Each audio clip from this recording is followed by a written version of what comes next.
नमस्कार दोस्तों, तो कैसे हैं आप लोग? उम्मीद करूँगी कि आप लोग बहुत अच्छे होंगे। तो स्वागत है आपका मेरे रूपदार व्लॉग्स चैनल में। तो आज है चौरचन की पूजा, जो चौठ चंद्र की पूजा कही जाती है। हमारे बिहार की ये बहुत ही पवित्र और बहुत ही प्रसिद्ध पूजा है ये चौरचन की पूजा। तो शुरुआत करते हैं अपने इस पूजा की विधि के बारे में। बताती हूँ मैं आपको ये कैसे-कैसे होता है। ये मैं पहली ही बार ही मैंने भी देखा है, लेकिन बहुत अच्छा लगा मुझे। तो बस अब ये मेरी मामी का घर है और सब तैयारी हो रही है। तो देख रहे हैं साफ़-सुथरे जगह पर जो पूजा का जो सामान होता है, जो चढ़ाया जाता है, इसमें बहुत कुछ बनता है, जैसे ठेकुआ हुआ, पूड़ी हुआ और जो भी श्रद्धा हो वो साफ़-सुथरे तरीके से उसे बनाया जाता है। और उसके बाद ये छोटी-छोटी जो आप मटकूरी देख रहे हैं, जो मिट्टी के बर्तन हैं, उसमें दही जमाया जाएगा और एक दिन पहले ही इसे जमा के रख दिया जाता है। जहाँ पूजा स्थल है वहाँ पर इन सबको अच्छे से चढ़ा दिया जाएगा और बहुत ही नियम से ये सब होता है। एक दिन पहले इसका कहा जाता है कि नहाए-खाए होता है और उस दिन भी बहुत ही बिना मतलब कि नमक खाए रहा जाता है। और अगले दिन होती है ये चौरचन पूजा, जिसमें निर्जल उपवास होता है। निर्जल उपवास रखा जाता है, बिना खाए बिना पानी पिए सारा दिन रहकर ये पूजा की जाती है। और शाम के समय चंद्रमा को देखकर, चाँद जब उगता है तब उन्हें देखकर ये व्रत जो है उन्हें तोड़ा जाता है। तो बस अभी वही चाँद जो है वो निकल चुका है और सब तैयारी हो रही है। देख रहे हैं आप चावल को पीस करके पिठार बना के बिल्कुल उसका क्या कहा जा सकता है, एक गोला सा बनाया हुआ है और उसमें सब पूजा की जो थाली है, जो भी सामग्री है, जो बनाया गया है, जो प्रसाद है, सब रखा जाएगा। और जो भी फल फ्रूट होते हैं वो सब रखे जाते हैं, जो दही जमाई हुई है वो, और जो भी प्रसाद घर में बनता है वो सब वहाँ पर रखा जाएगा।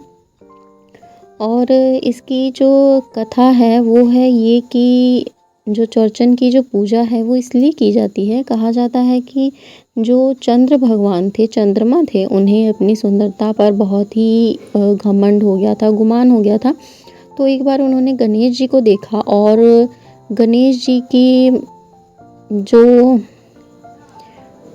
जैसे गणेश जी थे तो चंद्रमा भगवान ने उन्हें देख करके हंस दिए थे कि मतलब गणेश जी कैसे हैं।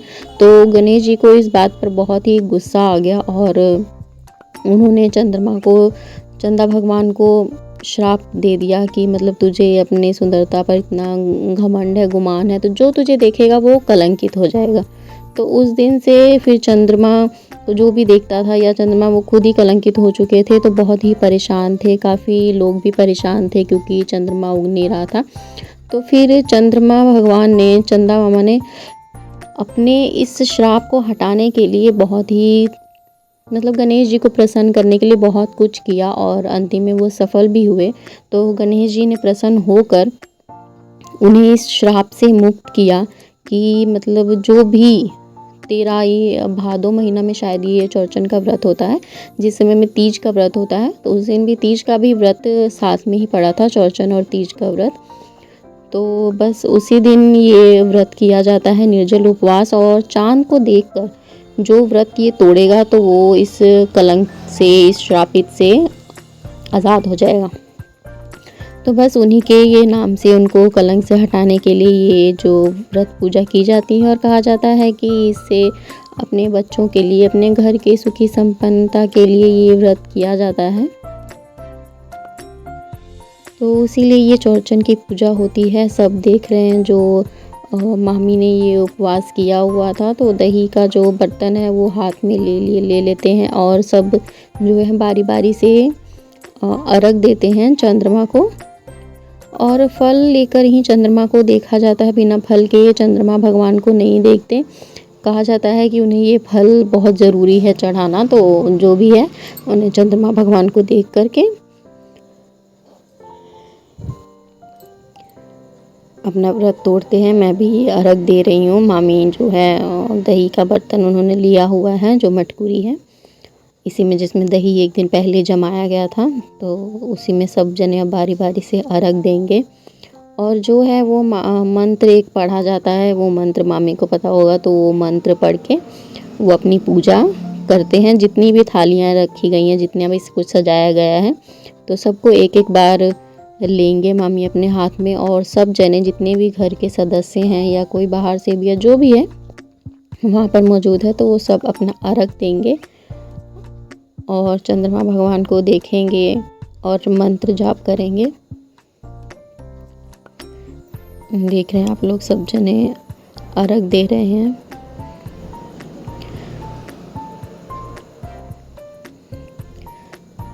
सब अपने घर की सुखी संपन्नता के लिए चौरचन का व्रत किया जाता है। हमारे बिहार में बहुत ही ये व्रत जो है प्रसिद्ध है। जो बिहार के वासी होंगे या जो जानते होंगे इस व्रत का, चौड़चंद्र कहा जाता है, इन्हें चौरचन पूजा कहा जाता है, और भी बहुत सारे नाम हैं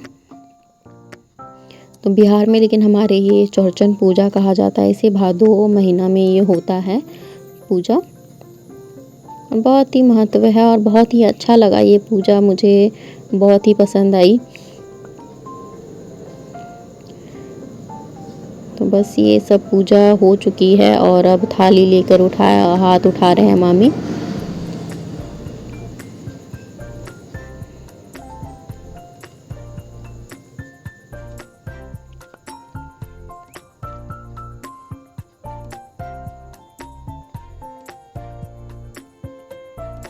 और अंतिम में जो ये प्रसाद बना होगा उसी से, मतलब चंद्रमा जी को देख करके, उसके बाद इन्हीं प्रसाद से जो है वो मामी अपना व्रत खोलेंगे। जो उन्होंने निर्जला व्रत किया हुआ था वो व्रत खोलेंगे अपना। तो जैसे छठ पूजा होती है, जैसे उसमें अर्घ दिया जाता है, वैसे ही बिल्कुल इसमें भी छठ पूजा का जो महत्व है, वैसे ही चौरचन पूजा का भी हमारे यहाँ बहुत महत्व है। बिल्कुल उन्हीं पूजा के ऐसे चौरचन पूजा भी होती है। देख रहे हैं मामी उस साइड गए, क्योंकि चंद्रमा इस तरफ दिख नहीं रहा था अच्छे से, बिल्कुल उधर दिख रहा था। उनके पेड़ पौधे होने की वजह से अच्छे से दिख नहीं रहा था, तो उस तरफ जाके उन्होंने चंद्रमा जी को देखा। और अब सब तरफ पूजा हो चुकी है। अब सब जो है अपना माथा टेक रहे हैं वहाँ पर।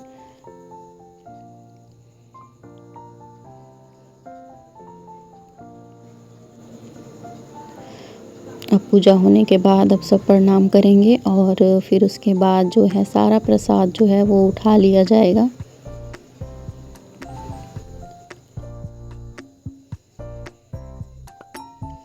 और इसकी एक और महत्व है कि आप जो भी कपड़ा पहनेंगे उसमें आप शुद्ध कपड़ा होना चाहिए, और साड़ी के नीचे आप कोई वस्त्र नहीं पहन सकते। बहुत ही नियम होते हैं इस व्रत में, बहुत ही नियम पावन का है ये व्रत। जो भी चौरचन की जो पूजा करता है तो बहुत नियम से उसे ये पूजा पाठ करना होता है।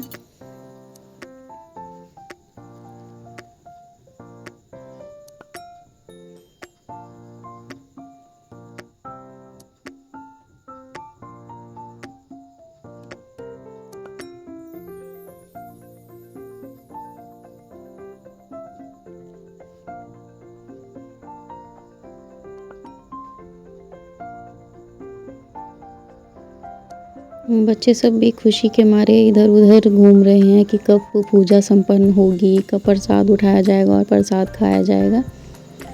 तो अब अंदर जो प्रसाद चढ़ा हुआ था वो सब वहाँ पर अब माथा टेकेंगे। यहाँ पर हमारे जो गोसाई घर होता है, वो गोसाई घर है, तो वहाँ पर सबसे पहले प्रसाद चढ़ाया जाता है। तो अब बाहर यहाँ की पूजा संपन्न हो गई है और अब देख रहे हैं धीरे धीरे सारा प्रसाद उठाया जा रहा है।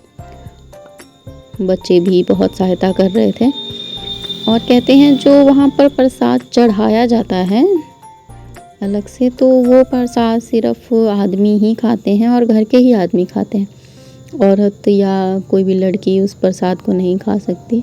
तो मामा और ये दो बच्चे थे, ये लोग खा रहे हैं, और जो खाने के बाद बच जाएगा वो प्रसाद किसी को दिया भी नहीं जा सकता कि उसे ऐसे ही मिट्टी में गाड़ दिया जाएगा। देखेंगे मामा खोद रहे हैं, तो जो बच गया है वो उसी में गाड़ दिया जाएगा। उसे ना खा सकते हैं ना फेंक सकते हैं, मतलब खा तो सकते हैं, जो बच गया है उसे फेंक नहीं सकते, बस वो मिट्टी के नीचे उसे सौंप दिया जाएगा।